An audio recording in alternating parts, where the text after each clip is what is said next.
Chinese private tutoring firms are back in business after a years-long crackdown. A Chinese hack targets the 2024 US presidential candidates' campaigns, and Tesla is feeling the heat from Chinese electric vehicles. Then more on this week's China News headlines. Welcome to China Uncensored, I'm Chris Chappell, and this episode is sponsored by Surfshark. Whenever you go online, you should be using a VPN like Surfshark to cover your tracks and protect your identity. I'll tell you more at the end.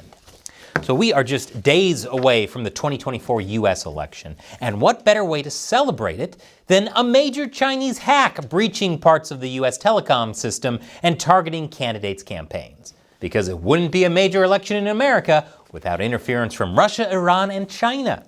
I wouldn't be surprised if their interference is why Richard Goodall won the last season of America's Got Talent when the grand prize should have clearly gone to Hakuna Matata acrobats. The election was rigged, I tells ya. The FBI and Cybersecurity and Infrastructure Security Agency last Friday said they were investigating unauthorized access to commercial telecommunications infrastructure and attributed the attack to Chinese-affiliated actors. The affected companies were immediately notified and offered assistance, but there could be more victims out there. An investigation is still underway.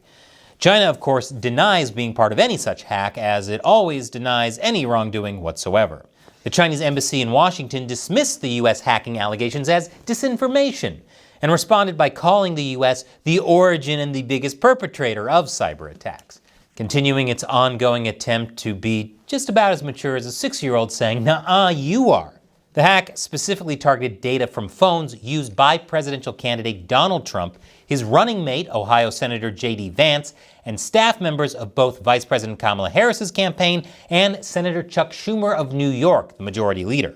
Because when it comes to gathering intel, the Chinese Communist Party does not choose sides. Investigators are still determining what information, if any, might have been seized from the presidential campaigns. But the FBI isn't commenting on the breach, making them the only people in America right now not commenting on the presidential campaign.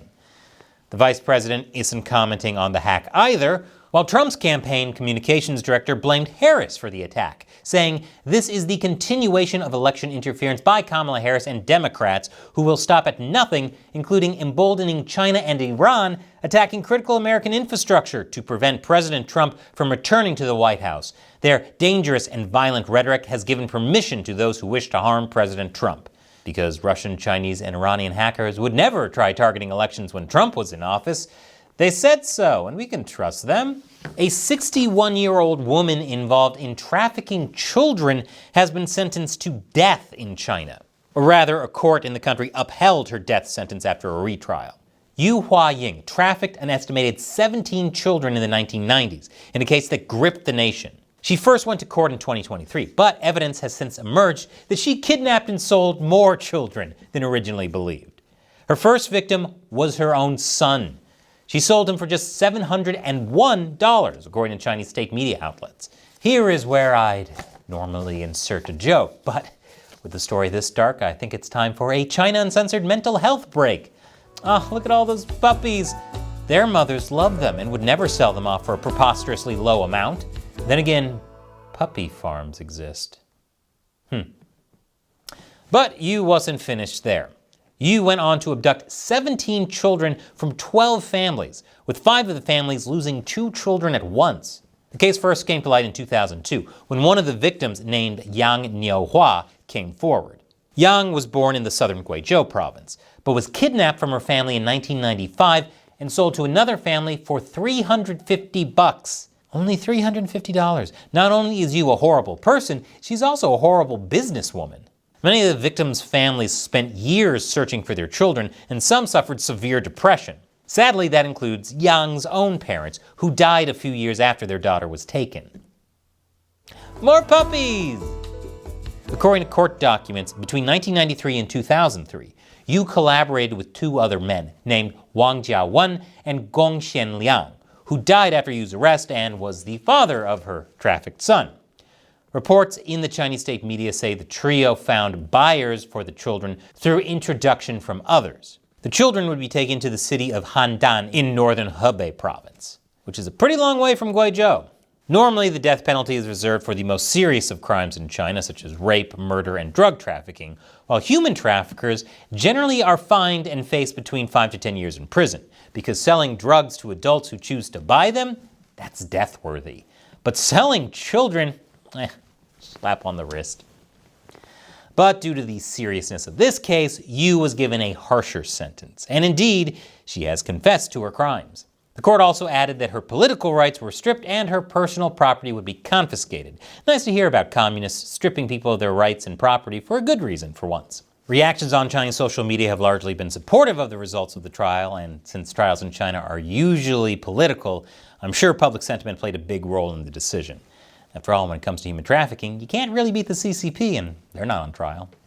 And after the break, the CCP calls Australia systemically racist.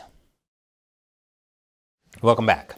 Chinese electronics company Xiaomi is challenging Tesla with an allegedly faster electric vehicle. The company unveiled a luxury version of its SU7 Ultra electric sports car last Tuesday, saying the $114,000 model would rank as the fastest four-door car in production in a direct challenge to Tesla and Porsche.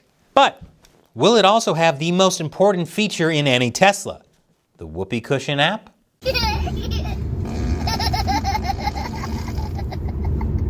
Xiaomi is better known for producing smartphones and home appliances, but back in March, it entered China's lucrative EV market with its Porsche lookalike, the SU7, which started around $30,000. Not sure if I'd trust a car from a company that makes smartphones.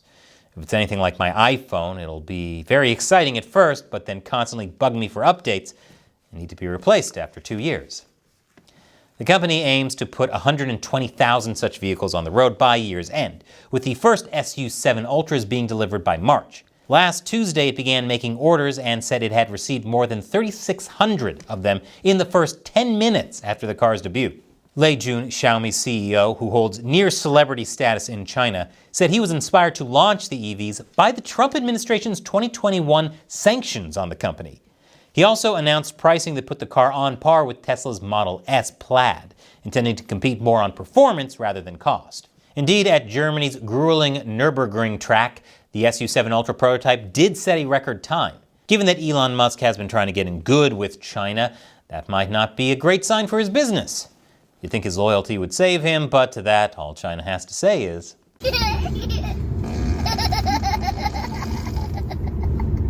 Chinese private tutoring firms are slowly emerging from the shadows after a years-long crackdown.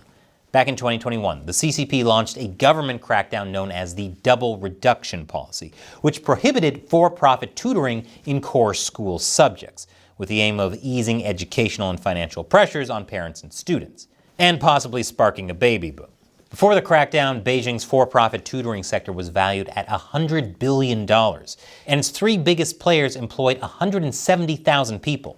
The industry remains somewhat resilient and hard to fully eliminate, but the move wiped billions of dollars off the market value of several major companies. This also created thousands of job losses. In China's high-pressure education system, a lot of parents rely on these services for their children to succeed academically, which can lead to great jobs in the future or acceptance into the country's top higher learning institutions. But it's unlikely that the CCP will ever admit that its crackdown was too harsh. In fact, China's education ministry isn't even commenting on its evolving approach to the tutoring industry. Or to put it another way, they refuse to educate its citizens about its approach to education. Beijing is quietly easing regulatory pressure on private tutoring operators, as it seems to ease the country's flagging economy. Lin Song, chief economist for Greater China at ING, said that there would be a tacit easing back towards a looser regulatory stance. The overall policy environment has shifted from restrictive to supportive, as the main goal now is stabilization. And Claudia Wang, who leads the Asia education practice at consulting group Oliver Wyman, says that after eliminating a few low-quality players, the government was pinning hope on the education sector to help address super high youth unemployment. So the CCP won't admit it was wrong, it's just undoing all the idiotic things they did to try and counteract all the harm they caused. Like strategic geniuses. The number of schools, operating centers, and positions for employment in private tutoring firms have risen, which would seem to back up these hopes.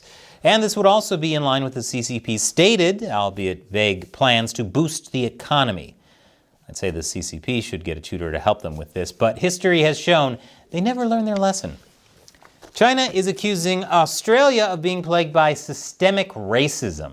On October 22nd, James Larson, Australia's UN ambassador, delivered a joint statement on behalf of 15 countries, including New Zealand, Japan, the US, and the UK, calling on Beijing to address the findings of a UN assessment that concluded there have been serious human rights violations in Tibet and Xinjiang.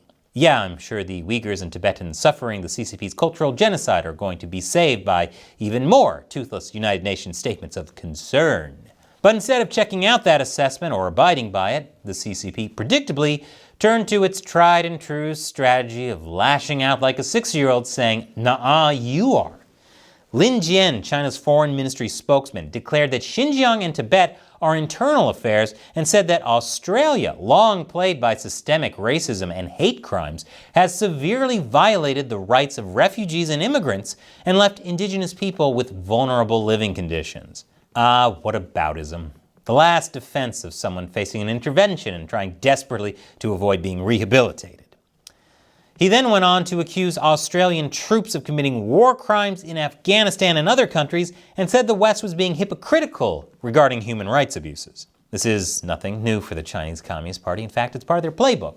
But it's also possible because the West keeps issuing meaningless statements of concern about the CCP's human rights violations and regional aggression, while still doing business with China. No wonder Beijing keeps acting this way.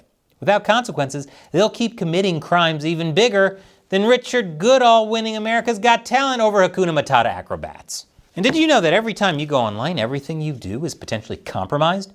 And that's why no matter where you live, no matter what you do online, you should always be keeping your internet activity private with a VPN like Surfshark.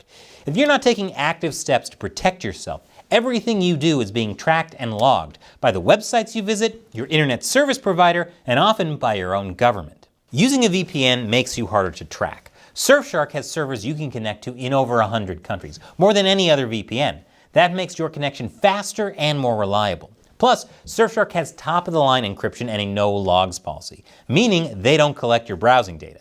That's why Surfshark was rated Editor's Choice for the best VPN for privacy and security by PC Mag.